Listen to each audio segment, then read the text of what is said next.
My subordinates looked carefully at me as I read reports and data slates. They were hopeful. So was I, to be honest, but the more I read along, the more my hope died. I stopped my reading, looking carefully at my countrymen. Their faces wore expressions of friendliness, hope, and piety. They were looking to me for leadership, answers, anything. I didn't have any. Their expressions changed to fit the mood as I simply laid my head in my hands. General Tomback, normally the most stoic and silent of all of them, broke from his honorable vigil by laying his head on the desk, sobbing.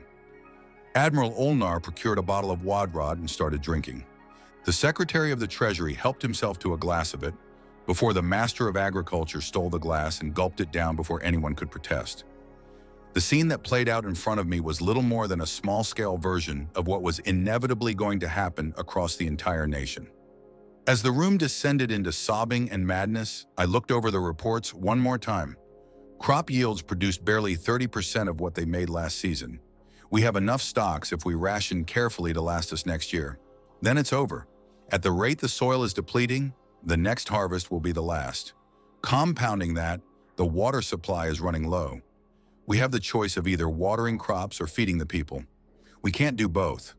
Power infrastructure is collapsing with rolling blackouts, meaning the water purifiers and treatment plants can't run long enough to actually do any work. Power generators are now almost out of fuel.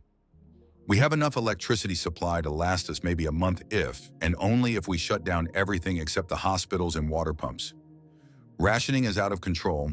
Entire families are starving on one meal every 2 days if they are rich or poor. On some occasions, families have been forced to take in orphans because the parents starved, feeding their kids instead of themselves.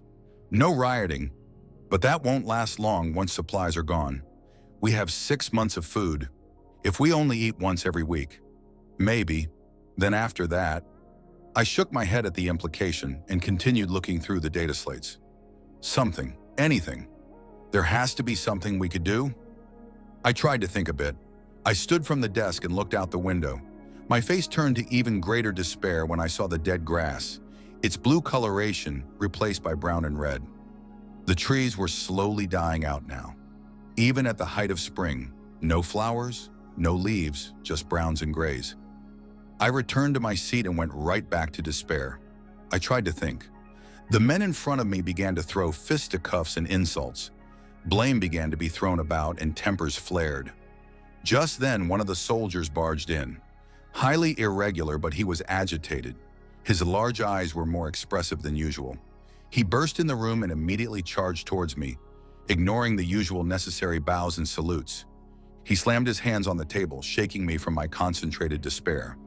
Then, in the loudest voice he could muster, yelled out, "Aliens!" Everyone suddenly stopped what they were doing and looked at him, bewildered. He slammed a set of papers on the table. They were a series of images. At first it was grainy. I could only make out various dots and shapes. The next image showed they were getting closer. I could see jagged edges, smooth contours, and could approximate sizes. The next image revealed details like insignias and armor plating, cannons, weapons, the soft glow of a shield. I looked up at him. These pictures were taken by the old Courier probe that was launched 10 years ago. They just passed by Cordos. The Colinoir Observatory can see them. I looked at the final picture in the set. There were thousands of them. All of them were heavily armed, very heavily armed. One of them could take on entire platoons worth of men, and there were thousands. Oh gods, now what? What do we do? As if things weren't bad enough, Admiral Olto said, now focusing less on strangling General Faltax. What's the ETA? How long do we have to prepare? Field Commander Relin asked, taking a look at the pictures. We have 10 minutes before they reach orbit. Probably less, the soldier said. Strange insignia, brown and green coloration. What a very odd military force. I can see they are heavily armed, but the color scheme seems strange, the Secretary of Agriculture said. That's your concern? The paint job? Look at the size of those cannons. Shut up, I yelled out. The group quickly scrambled back to their seats. I waited until they were all quiet and at full attention. I don't care if the crops fail. I don't care if the waters are worthless. This is my planet, my home, and I will defend it to my last breath. If our last moments on this ball of rock are dying to a hail of plasma fire, then so be it. Ready our defenses. The leaders of our nation gathered their intellect and strength faster than I could imagine and began planning defenses. And sure enough, within a few minutes, panic gripped the world as confirmation appeared above the skies. Within hours, we were underground in secure bunkers and command centers. Civilians were in their basements saying their last goodbyes, and soldiers had mustered to arms. I sat around the board table with the other leaders, and we were exchanging ideas as reports started coming in. Any news? Have they landed yet? Several reports of units landing in the polar regions. Scouts report that some ships are walkers, hexapod designed with large heads. We can't tell if they are armed or not. They look similar to survey craft, Admiral Soranis said. The larger craft appear to be fully fledged starships. One has landed in the ocean and has started doing something. The other 5 craft have remained in orbit. We have 600 or so of those hexapod machines and 200 quadrupedal machines starting landings across the planet now. We have reports from the Catani and Gardanti empires too, the Secretary of Defense said next, pointing at locations on the planet's surface. This makes no sense, I said, looking carefully at the intel. This makes no sense from a military standpoint. See? They are forming a strange hexagonal pattern, 200 kilometers apart from each other. What are they doing? Perhaps some military strategy is not needed. Look, they are heavily shielded, and look at the guns on that one. They don't need tactics when you have that kind of overwhelming force. Admiral Soranis pointed out several pictures of the more complicated-looking machines. That may be the case, but look, what is this? I can see 3 distinct classes of machine. What are they doing? The smaller one seems to be some kind of defense unit. The middle-sized one appears to be a drilling unit of some kind. The larger ones don't move from that position, and what is that thing on its top? Some kind of emitter array? These don't look military to me, I asked, pointing out various anomalies. We are getting some kind of interference in our radio communications. They are definitely interfering with our comms, so that's a military action. The signal is strange, though. It's a series of short and long beeps and nothing else. We can filter it out and communicate, but still. The secretary spoke next, turning his radio filter off so we could listen. This does not make any sense. They've been here for 2 hours now. Why haven't they attacked? And what is that ship in the ocean doing? My fleet just told me it went into the trash vortex of the Cranian Ocean. It looks like it's consuming garbage, Admiral Soranis said as he brought up a short video of the ship using its bulk to vacuum up garbage. We have reports of more starships entering the system, followed by more of those walkers. Thousands. They will be in orbit within a few hours, but they are still more of the same. Smaller armed craft escorting medium-sized driller units. The larger hexapods seem to have either limited or no weaponry. If this is an invasion, it's a bad invasion. The Secretary of Defense pointed out some inconsistencies. Like I said, overwhelming force. They don't need tactics when you have this kind of tech, with this kind of power. Maybe it is a piss-poor strategy, but do you think they need to care? Admiral Soranis spoke up, getting sideways glances from the others. Outside, it was a mixture of order and chaos. Civilians running around trying to secure their families, while soldiers carefully shepherded them around to try to avoid chaos. The few vehicles we had still in operation were buzzing around as carefully as possible so we could save what little fuel we had left. The fact the machines were large enough to be seen in the distance was not helping calm everyone down. The machines themselves, apart from the clunking and screeching as they stomped over the ground, were randomly emitting strange electronic screeching noises and loud squeals that echoed over the desert for hundreds of kilometers. The sounds of rocket engines and starship thrusters also rocked the atmosphere, creating even greater panic.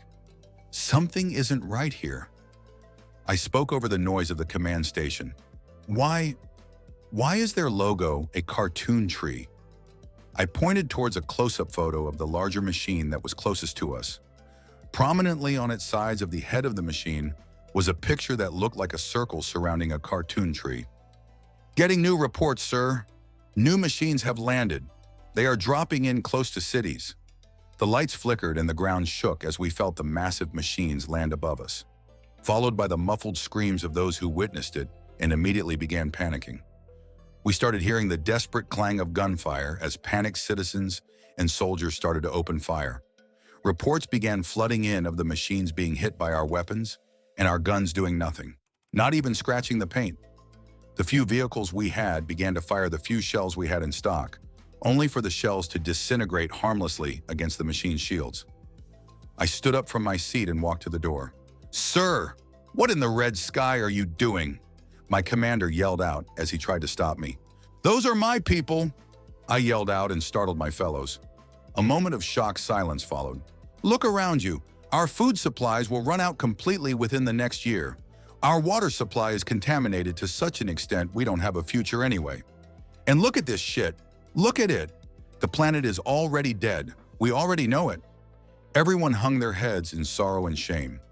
Our entire future now consists of a few wealthy and powerful individuals hoarding the last remaining resources and hiding in bunkers until eventually the gene pool gets thin enough to sterilize them or supplies run out, if not get eaten by the few desperate people that still remain. I refuse to be a part of that world. I was elected to serve this nation. I dedicated my entire damn life to service. If this world is to die, then I swear I shall die with it. I shoved my subordinates aside and walked out the door.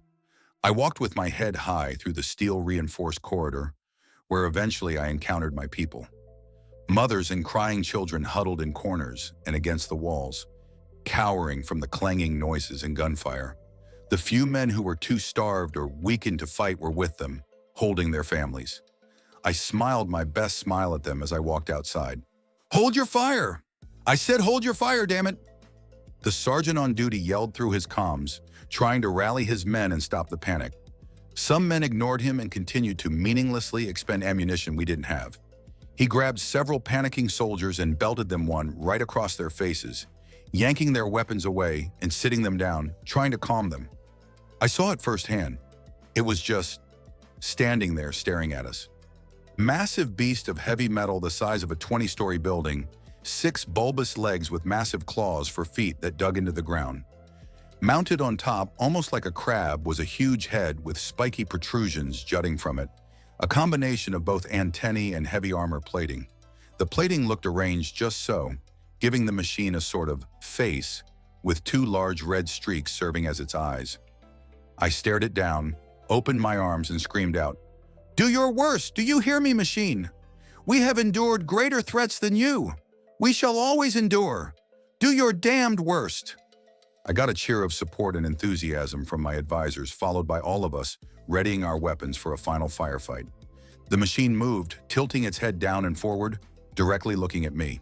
It spoke in perfect Iridian, its voice echoing across the area for miles. "As you wish." Its visage changed to a bright green, and it began to emit massive amounts of energy. I closed my eyes. Others followed my lead, and we prepared for the end. It never came. Planetary recalibration, preparation in progress. Each machine across the planet spoke in perfect unison, their voices echoing across countless miles, empty toxic oceans and open deserts. I stood silent and still, as if I was expecting death to haul me away into oblivion. Nothing happened. Toxic filtration system activated. Carbon refactoring system activated. Charging main release vector. I opened one eye sheepishly, cheating the death I had apparently been promised.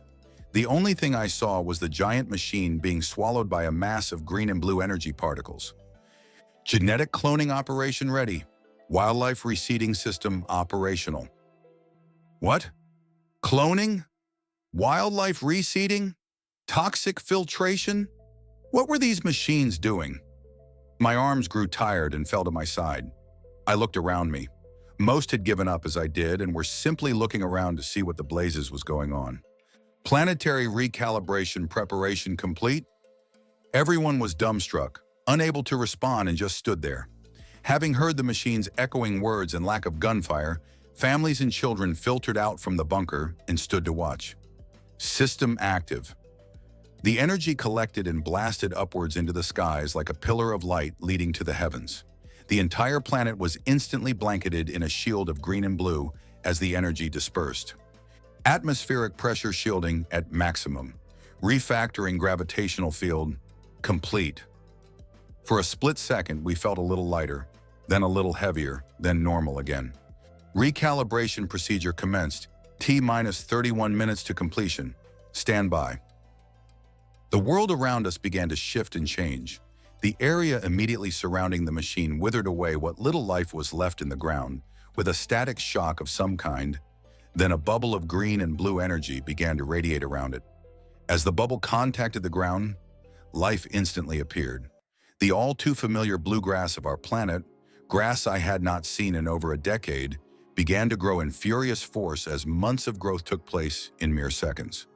The trees in the surrounding forest regained their purple-hued leaves and brown-gray trunks, the entire horizon suddenly disappearing behind a forest of beautiful foliage and nature. The dirt and sand under our feet vanished beneath a thick carpet of grass.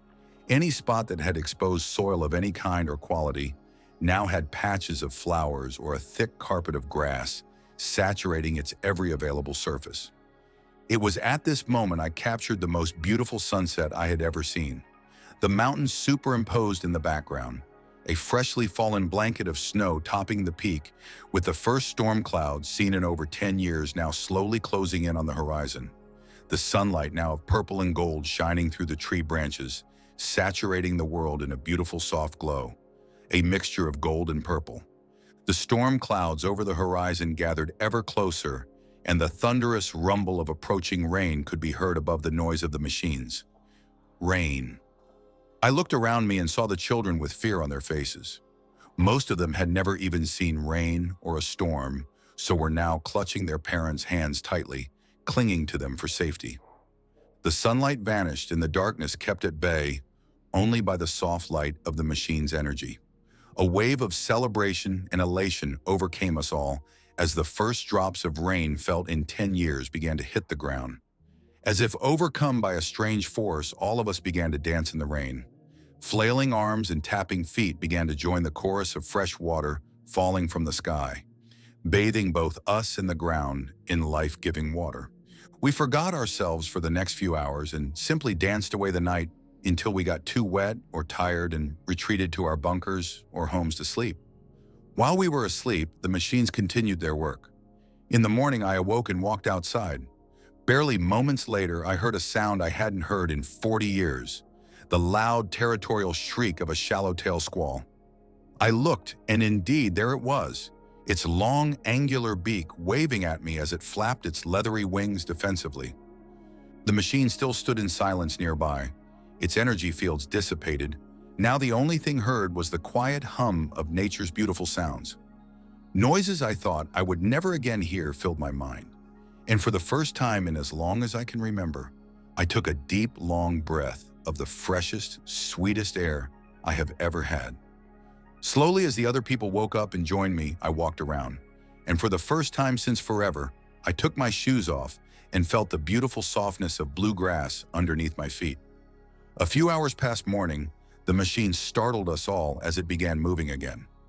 It stomped its way through the ground and looked straight at us. Its voice boomed through the beautiful skies, and everyone everywhere could hear it for miles.